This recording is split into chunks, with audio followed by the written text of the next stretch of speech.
என்னை பற்றி வந்து ஒரு 2-3 விமர்சனங்கள் வந்து சோசியல் மீடியாவில் அரசியல் உலகத்தில் பரவலாக வந்து பரவிக்கிட்டு இருக்கு. அதுக்கு வந்து நான் வந்து விடை கொடுக்கலன்னு சொன்னால் அதே வந்து உண்மை ஆகிடும் அப்படின்னு ஆகிடும். நான் வந்து நேற்று பெங்களூர் போகும்போது நீங்கள்லாம் இங்கே வந்திருப்பீங்க, ஏர்போர்ட்டில் யாரோ வந்திருப்பீங்க, அங்கே வந்து நீங்கள் கேள்வி கேட்பீங்க, அதை விடை கொடுத்துலான்னு இருந்தேன். அப்போ நீங்கள் யாரும் அங்கே இல்லை.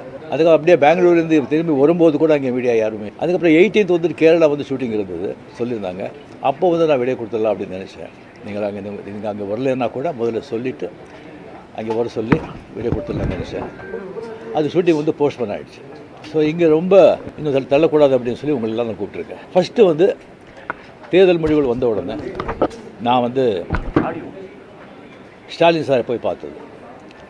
அது கொஞ்சம் விமர்சனங்கள் வந்தது. ஸ்டாலின் சார் அவர்களே என்னுடைய 38-40 ஆண்டு நண்பர். என்னுடைய நட்பு கொள்கைகள் அரசியலுக்கு அப்பாற்பட்டது.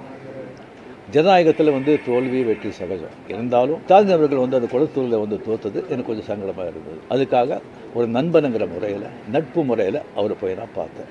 அதுக்கு வந்து நான் வந்து இங்கே விஜய் வந்து சிஎம் ஆகக்கூடாது, போருக்கு வரக்கூடாது, அதை தடுக்கிறதுக்கு வந்து ரஜினி அங்கே போயிருக்காங்க, வேறு ஏதோ 2 பெரிய பார்ட்டியை வந்து சேர்க்கணும்னு சொல்லி பேசுகிறாங்க அப்படின்னு சொல்லி